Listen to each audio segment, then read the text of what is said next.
2월 18일 목요일 오전 11시 37분 20초 39금 증권방송 시작하겠습니다. 좋아요, 구독, 알림 설정 오늘도 필수. 그다음에 텔레그램 주식 돋보기 가치 투자 클럽 오늘도 필수. 필수라는 거는 꼭 해달라는 얘기입니다. 주식 돋보기는 이제 8,000명 좀 넘어갔죠. 8,600명. 10,000명 돌파하면은 이벤트가 뭔지는 고민해 보겠습니다. 뭐 사은품을 드릴 때는 오늘 목요일에 촬영합니다. 왜 그러냐면은 내일 내가 일정이 좀 있어. 제주도를 좀 가야 되기 때문에 일 때문에 다음 주도 일정이 좀 있고요. 일하러 갑니다. 일하러. 금요일날 일하러 가야 되는데 유튜브를 찍고 갈 수가 없어서 미리 목요일날 좀 촬영을 하니까 양해해 주시고. 오랜만에 촬영하는 것 같네, 그지? 2주 만에 설 연휴가 있었기 때문에 감각도 좀 떨어지고 그러네. 뭐부터 할까? 비트코인? 그냥 다 비트코인 해. 그냥 비트코인 하는 게 지금 뭐 주식 아니야. 피곤하게. 뭐 페이코인이라고 뭐 다날에서 뭘 한 것 같은데 140원이 5,300원? 6,000원 뭐 7,000원인가 또 찍는 것 같은데 모르겠어요. 지금 다 빼고 넘어가는 것 같던데. 그런 부분도 없지 않아 있지.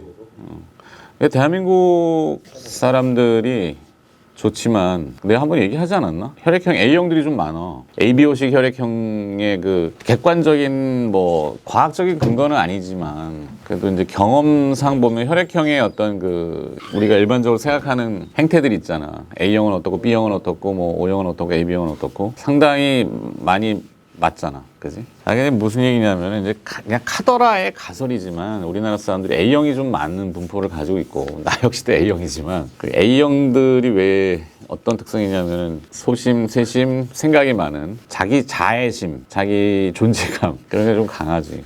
뭐 그게 뭐냐면은 옆에서 누군가가 뭘 한다 그러면은 듣고서는 잘 되면은 우리 사촌이 땅 사면 배 아프다고 하는 속담처럼 왠지 모르게 나도 해야 될 것 같은 그게 이제 영어식 표현으로 하면 퍼머 증후군이라고 했잖아. 약간 투기성을 좋아하고 중국 사람들도 그렇지만 이 노름 도박 이런 거 좋아합니다. 승부 보는 거 단기간에. 그러다 보니까 시장이 막 들쭉날쭉거리고 주식 투자도 그렇고 뭐 비트코인 이런 게 광풍이다 그러면은 와 막 다 글로 가잖아. 그러면 주식시장에서 돈이 빠져가지고 와 글로 갔다가 또 주식에 뭐가 있다 그러면 또 일로 와 왔다가 뭐 이런 패턴인데 이게 뭐 어떻게 분석이 되나? 뭐 안 되지.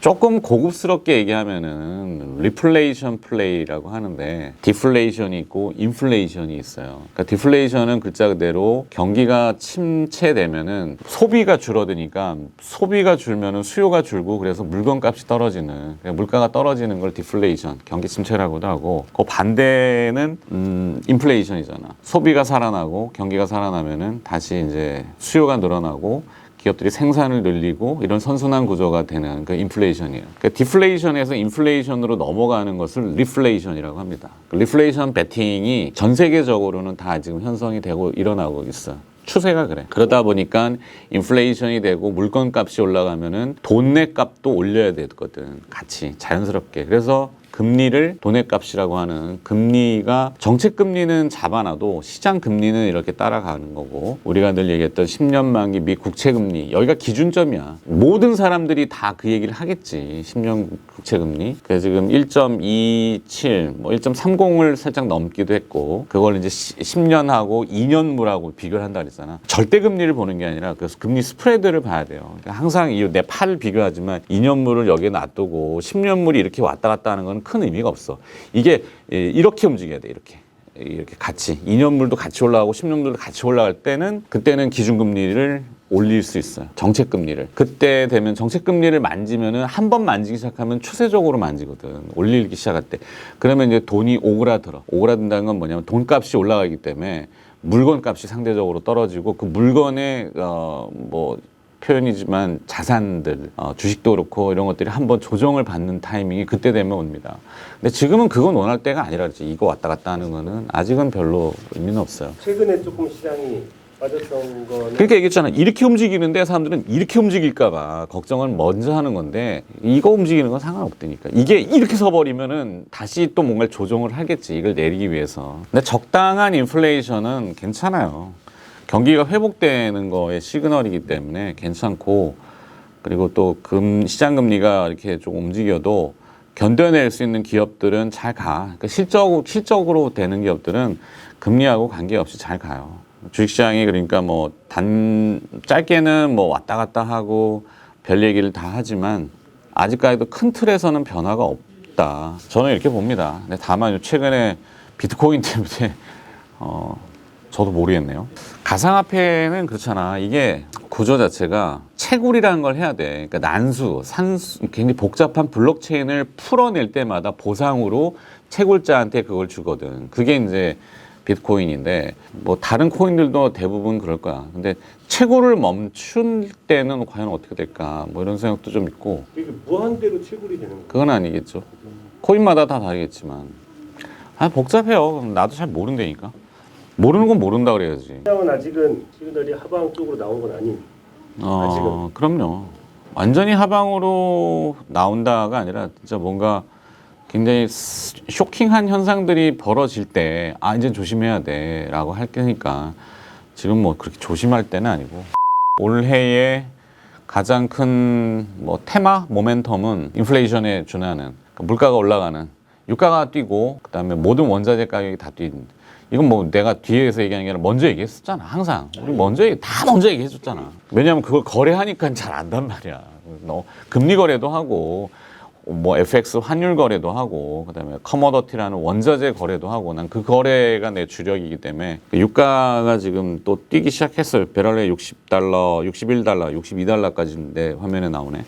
어디까지 갈지는 모르지. 중동을 또 이란을 때려버리면은 급등할 수도 있지. 유가 뛰면은 다른 것도 다 뜁니다. 지금 대체 에너지를 많이 논하지만 대체 에너지가 그렇게 많이 커버를 못 하는 거야. 그러니까 텍사스에 이번에 정전이 났어. 겨울 폭풍이 와가지고 그건 뭐 기상이변이겠지만 이상기후, 환경 문제, 지구 온난화 다 아는 내용입니다. 근데 또 태풍이 또 오는 것 같고 겨울 폭풍이 와서 텍사스라는 데가 정전이 됐는데 텍사스는 30%를 대체 에너지로 써요. 풍력, 태양광, 솔라. 일부 뭐 지열을 쓰는지는 잘 모르겠는데 이제 뭐냐면은 풍력이 이 팬이 돌잖아. 그러니까 너무 강한 바람이 돌면 멈춰 그것도. 풍력은 상식적으로 보면 돼. 그냥 꾸준하게 돌아가야 되고 뭐 좀 세게 불었다가 약하게 불었다 할 수도 있지만 꾸준하게 돌아가야지 발전을 할 거 아니니. 근데 너무 강하게 확 불어버리면은 멈춘다니까.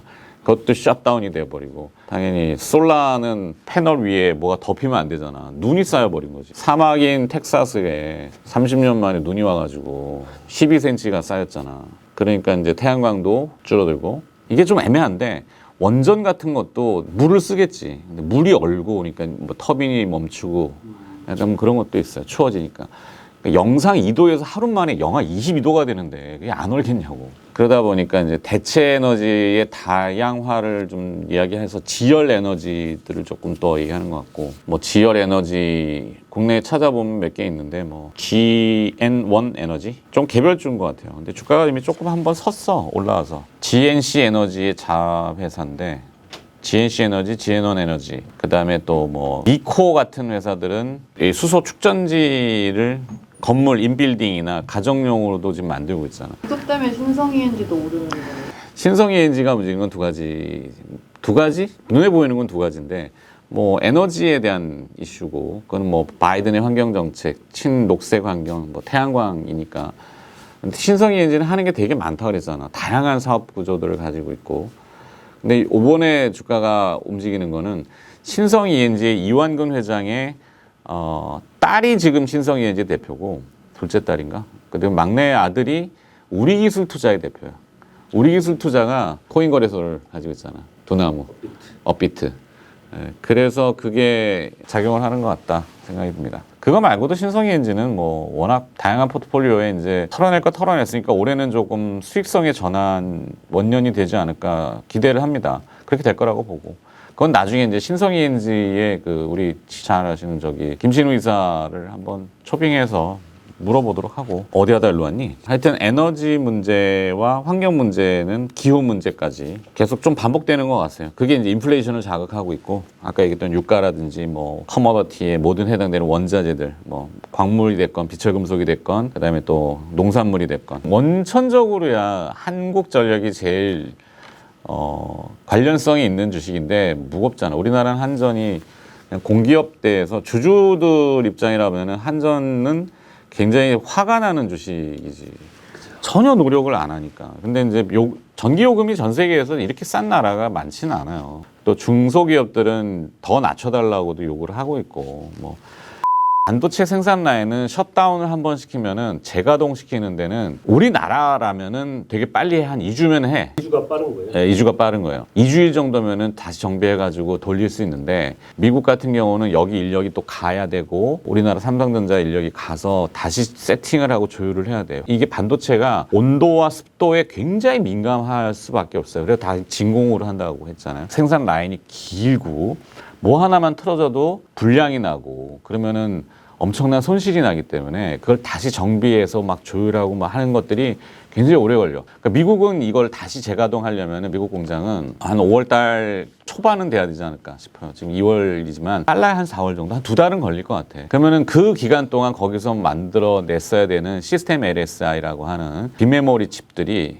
또 수요가 있는데도 못 공급을 하는 거지. 그게 뭐 차량용 반도체는 일부는 있을 거예요. 근데 차량용 반도체가 전체는 아니고 그러다 보니까 반도체는 계속 쇼티지라는 공급은 달리는데 수요는 계속 찾아대는. 왜냐하면 이게 악순환처럼 반복돼. 그러면 자꾸 사재기 한단 말이야. 중국 업체들도 그렇고 공산정자 상가에서도 막 산다고 그러고. 사재기를 막 해요. 그러면은 보전거래 가격이라는 것도 막 오르고. 그럼 결국엔 어떻게 되겠어? 나중에 반도체 회사의 수익성이 좋아질 거야. 삼성전자, SK하이닉스는 뭐 조금 시간이 지나면은 수익성이 빡 올라오는 한 2분기부터는 굉장히 빠르게 올라오지 않을까 싶어요. 1분기는 조금 정체될 수 있고. 단순하게 어떻게 해야 많이 만들어요? 쉽게 얘기하면은 웨이퍼를 더 크게. 지금은 12인치, 그러니까 200mm, 그다음에 뭐 18인치, 300mm까지잖아. 그거 두 개가 전용인데 더 크게 400mm짜리도 해. 지름이 400mm입니다. 400mm짜리 웨이퍼를 만들어서 더 잘게 막 쪼개면은 더 많이 생산하겠지. 그게 상식이거든. 그러니까 같은 크기에서 더 잘게 쪼개든지. 반도체가 사각형이에요. 다이라고 하는데 사각형 좀 키 큰 녀석이 없구나 참. 이 판에서 더 잘게 잘라내는 그게 이제 미세화 공정, 선을 더 얇게 그리고 막 하는 거. 그다음에 아니면 판을 더 키우든 거. 이 판을 근데 못 키우는 거는 Allied Materials라고 하는 AMAT, 미국의 증착 장비 회사가 있어요. 우리가 이제 노광, 증착, 식각, 반도체의 과정들이 필수적인 과정, 거기 이제 세정까지 4대 필수 과정인데 노광 장비는 네덜란드의 ASML이라는 회사가 그냥 독점, 전 세계적으로. 그다음에 그걸 증착해야 되는 장비는 AMAT, Allied Materials가 독점. 그러면 이 웨이퍼 크기를 결정하는 거는 Allied Materials가 결정해. 얘네가 증착 장비를 400mm짜리까지 한다 그러면 400mm 원판들이 이제 많이 나오는 거지. 물론 그 후속적인 것도 다 붙어야 되지만 어쨌거나 그 크기를 결정하는 거는 AMAT이다. Allied Materials가 결정. 안 할까? 지들도 돈 벌려면 크게 하면 되지 않아? 문제가 있겠지. 뭐 뭔가의 기술적인 문제라든지. 기술은 있겠지만 안 하는 이유는 다 있겠죠. 못 하는 건 아닙니다. 그러니까 반도체 더 생산하려면 시설을 더 늘리고 원판 크기 키우고 더 잘게 쪼개면 되는데 그게 말처럼 쉬운 게 아니라고. 정말 어려운 거야. 그러니까 중국이 몇백 조의 돈을 쏟아가지고 반도체를 따라온다고 했는데 다 드랍됐잖아. 다 실패했어요. 거의. 일부 몇 개만 살아남았지만. 그래서 전 세계적으로는 삼성전자하고 TSMC하고 파운드리는 두 개만 딱 거의 존재를 하는 것처럼 나와 있어. 그러니까 거의 둘이서 그냥 다 결정한다고 보면 돼. 그러니까 이제 앞으로는 이런 문제가 발생할 거에 대비해서 이제 증설이라는 걸 할 거지. 당연히 증설할 거야. 그러면 거기에 들어가는 장비들도 굉장한 큰 수혜를 볼 거고 미리미리 지금 다 준비들을 하고 있어. 주가는 지금 뭐 힘들어할 수 있어도 미래는 좋다. 종목들이 뭐가 있을까요? 뭐 워낙 많죠. 그거는 키 큰 녀석 올 때 또 물어보세요. 그래서 뭐 지금 당장 반도체나 이쪽은 일부 뭐 그 차량용 반도체에 언급되는 작은 기업들이 막 들쭉날쭉거리는데 속을 들여다보면은 아닌 경우도 많고 시장이 만들어내는 그 소문에 따라서 시세들이 나기 때문에 참 그걸 내가 뭐라고 어떻게 할 수가 없네. 나의 한계점에 봉착했어. 그러니까 이제 올해 들어서 한 달 반밖에 지금 안 지났지만 이렇게 다이나믹하게 시장이 움직이면은 못 따라다녀도 우리도. 오, 봉치고 있는 거지. 비트코인 오, 막 이러는 거지. 향은 뭐 나스닥 상장 관련주들 이 뭐 일시적으로 이제 뭐 잠깐 어차피 우리나라 이미 다 아는 내용들의 회사들은 물 건너갔지 뭐. 근데 진짜 만약에 관련성이다 그러면 나는 인크로스라니까. 쿠팡이라는 회사와 관련이 아니라 그 산업을 보는 거잖아. 그러면 인크로스가 지금 나는 시총 어마어마하게 뛸 것 같은데 10만 원까지는 가지 않겠어? 10만 원이 뭐야? 더 가지 않아? SK텔레콤이 적극적으로 나서고 거기에 통신사들도 계속 붙고 하는 것 같은데 인크로스 좋아요. 뭐 인크로스 같은 거는 뭐 물려도 그냥 편안한 주식이 아닐까 싶어요. 일반적인 쿠팡 관련주들은 잘 모르겠어요. 실제 뭐 쿠팡 지분이 있는 것도 아니고 얘기했잖아요. 쿠팡에 한국 법인이 있고 미국에 쿠팡 LLC라는 미국 법인이 상장을 하는 건데 그냥 미국 회사가 미국에도 상장하는 거거든. 우리나라의 쿠팡 이게 상장하는 게 아니라 물론 쿠팡맨들한테 주식을 뭐 한다고는 하지만 어떻게 쪼갤지는 이 쿠팡 LLC에 대한 지분을 할 것 같고 쿠팡 LLC의 뭐 구성은 들여다보지는 않았지만 뭐 일본의 손정희 회장이 많이 가지고 있고 그다음에 뭐 대주주 있고 뭐 이렇게 하겠지. 네이버는 오히려 메타버스라고 하는 우리 그때 이병수 대표가 얘기했던 그 개념으로 빅데이터 뭐 나쁘진 않겠는데 뭐 당분간은 좀 왔다 갔다 하지 않겠어. 우리 일주일 단위로 방송하니까 일주일 후에 또 네이버 얘기할 수도 있어. 오히려 차라리 밑으로 내려가면 이제 네이버의 알체라, 카카오의 바이브 컴퍼니 이 회사들이 뭐냐면 알체라하고 바이브 컴퍼니는 안면인식을 관련된 AI 이렇게 되잖아요. 빅데이터 여러 가지 찾아보면 다 내용들이 나오지만 그런 쪽의 산업들도 많이 성장을 하고 있죠. 그게 이제 메타버스라고 하는 또 AR, VR이라고 하는 요즘 오큘러스 헤드셋이 오큘러스 퀘스트 2인가 상당히 호평을 받고 있어. 호응들이 좋아. 예전에는 이걸 딱 쓰고 있으면은 선이 달려 있어가지고 무겁고, 그지? 어지럽고. 그 어지러움의 포인트는 주사율입니다. 이게 눈에는 안 보이는데 깜빡거림이 있다고. 타타타타타타타 하는 게 그래갖고 90Hz 이상이 돼야지만이 좀 이 어지러움이 덜한데 오큘러스 퀘스트2가 240Hz까지는 지원이 된대요. 이론적으로는. 240Hz를 다 쓰는 건 아니고 지금은 90Hz만 써도 눈의 피로도가 이렇게 없는 건데 선도 없어지고 그러면 이게 통신 기술이 발달을 해야 될 거예요. 거기다 칩을 넣어가지고 와이파이로 데이터를 리얼타임으로 송출을 하든지 아니면 저장을 해가지고 플레이를 시키든지 뭐 그렇게 될 건데 그게 기술이 이제 많이 근접한 거죠. AR, VR이 상당히 조금 더 이슈가 될 것 같아. 뭐 궁금하신 분들은 오큘러스를 사서 써보면 되지. 40만 원인가? 좀 비싸긴 하구나. 애플도 이제 뭐 200만 원대인가가 뭐 나온다고 하고. 엔터 쪽도 다 그런 쪽. 그렇죠. 그럼 컨텐츠를 거기다 제공해야 되니까 뭐 OTT라는 것도 이제 그래서 각광을 받는 거고 뭐 디즈니, 넷플릭스, 뭐 국내에도 뭐 이제 생산하는 업체들. 큰 엔터사들. 네. 역시 엔터사들은 자체 그 컨텐츠를 가지고 나는 코인을 만들 것 같기는 해요. 충분히 가능하죠. 상품권 같은 거지. 뭐 현대백화점이나 롯데백화점이 상품권을 만들어서 유통시키듯이 그것도 하나의 유가증권이죠. 전문 용어로 얘기하면은 이 신용 창출이라고 해요. 찍어내는 돈은 10,000원인데 이게 돌아가면서 화폐 승수라는 게 생겨요. 그래서 신용 창출이 되거든. 나중에 그러면 돌아다니는 돈은 발행은 10,000원을 했는데 유통되는 거는 한 10배, 10만 원이 돌아다니는 형태로 된단 말이지. 상품권도 똑같은 의미로 개고 비트코인이나 이런 가상화폐, 디지털 화폐도 유사하게 형성이 되는데 이제 중앙은행이 그걸 두고 볼 거냐는 나라가 컨트롤링하는 중앙은행이 이 흐름을 막겠나 싶긴 해요. 못하게 하면 우리나라 사람들은 더 하고 싶다니까 A형들은. 우리나라가 못하면 또 외국에서는 하고 누군가는 하죠. 그 스타트를 앨런 머스크가 이제 끊었잖아. 터뜨렸어. 비트코인에 대해서 터뜨리고 페이스북이 리브라라고 하는 코인을 또 만들어서 자체적으로 페이스북 안에서 그렇게 소화할 수 있는 것들도 시도할 거고 그렇게 하다 보니까 금융기관들이 처음에는 꽃방울 끼다가 하나둘씩 다 들어오는 거야. 뉴욕 멜론은행이 들어오기 시작하더니 뭐 블랙록 자산운용 같은 데도 이게 이제 거대한 데거든. 미국에서 제일 오래된 최고령처럼 오래된 은행입니다. 그런 데가 이제 막 들어오고 다 기웃거리는 거지. 그러면 이제 통용이 되는 거야. 코인은 보이진 않아. 그지? 디지털로 거래되는 거고. 근데 누가 지급 보증을 하진 않아. 그게 빵원이 된들 어떻게 할 수는 없어. 누구한테 하소연할 수 없어. 그걸 채굴한 발명자한테 가서 하소연해봐야 안 돼. 근데 지급 보증이 없음에도 불구하고 유통이 된단 말이지. 그러면서 가치를 바꾸는 저장의 수단으로 현물을 등장시켰지. 테슬라라고 하는 자동차를 보이는 자동차잖아. 그거를 비트코인으로 살 수 있다고 하니. 그래서 앨런 머스크가 더지코인이라는 것도 얘기를 했더니 더지코인이 갑자기 더기코인? 캐릭터 중에 그 강아지 캐릭터 있어요. 약간 큰 개인데 짧은 털에 덕이인가? 또 한 가지 앨런 머스크 얘기하면은 또 화성 얘기를 안 할 수 없지. 스페이스X.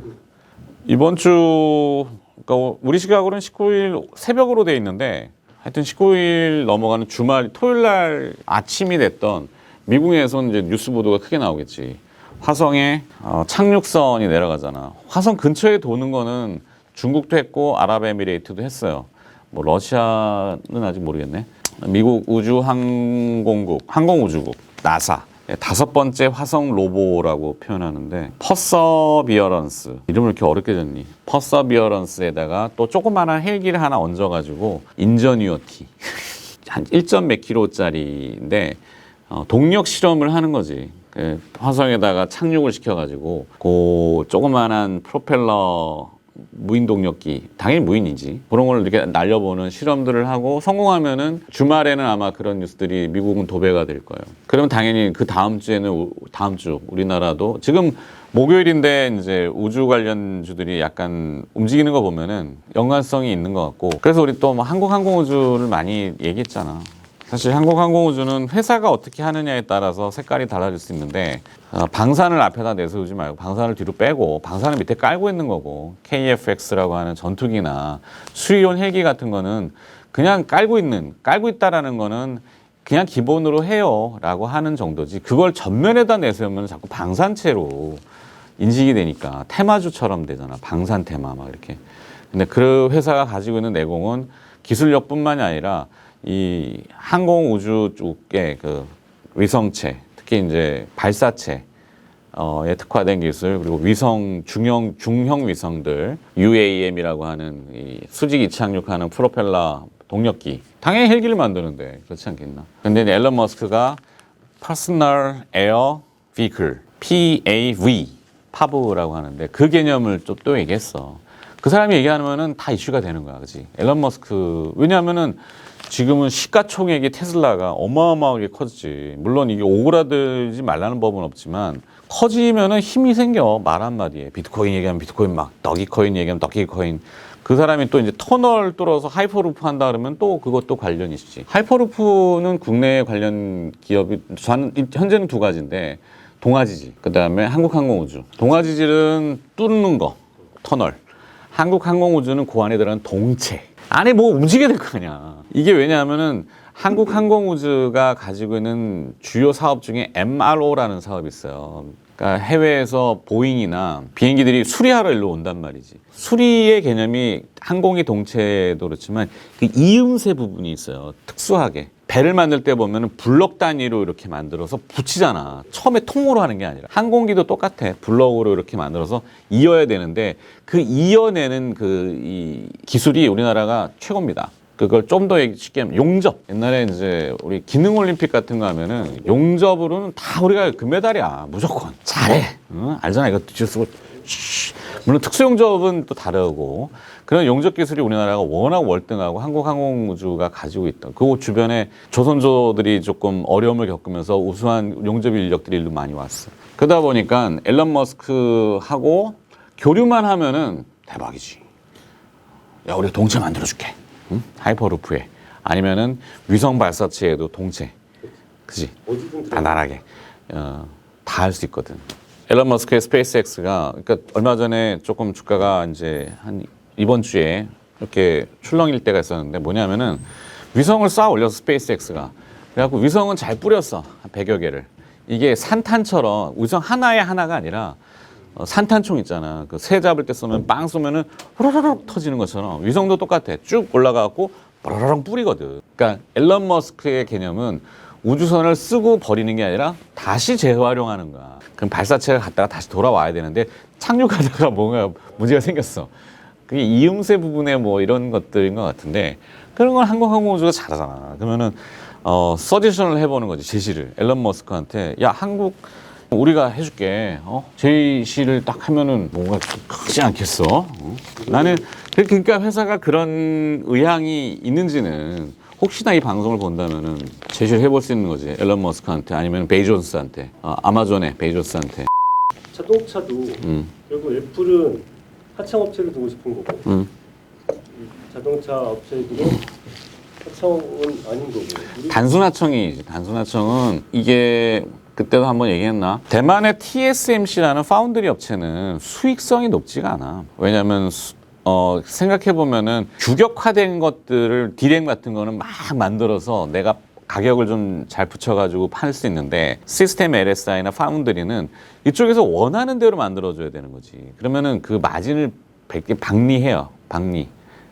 그럴 수밖에 없어요. 그러니까 단순 오더메이드나 위탁을 맡아서 하는 거는 수익성이 많이 높지가 않겠지. 그래서 자동차 완성 업체들도 야, 내가 그거 뭐 니네 설계대로 만들어주는 거는 나한테 뭐가 의미가 있어. 이윤도 작은데. 근데 TSMC가 하는 거는 그거는 이제 캐시로 막 꽂아준단 말이에요. 현금 박치기로 하기 때문에 그 돈이 들어오면 그 돈으로 운전 자금하고 이익을 그 돈을 가지고 내가 뭘 할 수 있는 거지. 그러면은 자동차 회사들도 대량으로 진짜 막 수백만 대의 주문이 왔다? 그럼 한번 해볼만 고민이지. 그지? 단순 위탁 생산이라도 현대 기아차가 한 100만 대, 뭐 200만 대 애플카 뭐 나중에야 커질 수 있지만 처음에 뭐 10만 대. 몇만 대 하겠죠? 테슬라도 이제 1년에 50만 대 파는데 그러면 야 이거 50만 대 팔아줘가지고 돈 남겠니? 그냥 우리 차를 그럼 그냥 팔아도 되는데 근데 그거를 은근슬쩍 뛰어들려는 데가 있어요. LG입니다. LG는 뛰어들려고 하는 것 같아요. LG가 MC 사업부를 접었어요. 핸드폰. 근데 전장은 지금 가지고 있고 배터리엔 LG화학이 있고 그래서 지금 SK하고 소송하잖아. 이겼지. 그 협상금에서 얼마 받겠지. MC 사업부, 핸드폰 사업부 매각을 하고 러시아 부호한테 매각을 하든 어디에 매각을 하든 대략 한 4조, 5조를 끌어모아서 생산 공장을 만들려고 하는 것 같아요. 그래서 애플과 하려는 것 같습니다. 그거를 시작으로 이제 자기네 구광모 회장의 그림인 것 같은데 그냥 나의 내피셜이야. SK는 네? SK도 괜찮게 계속 뭐 SK요? 또 근데 뭐 당장 쌈바가 차라리 LG와 LG전자 주가가 조금 이렇게 눕는 스타일로 횡보 박스권 뭐는 얘기 다 하시지만 그 밀리거나 떨어지면은 좀 봐도 될 것 같아. 아 사라 팔아라 이거 아닌데 관심을 두는 우리 고지내죠. 투자자의 조언은 단순 조언일 뿐. 바이오는 뭐? 바이오 없냐고? 인바이오?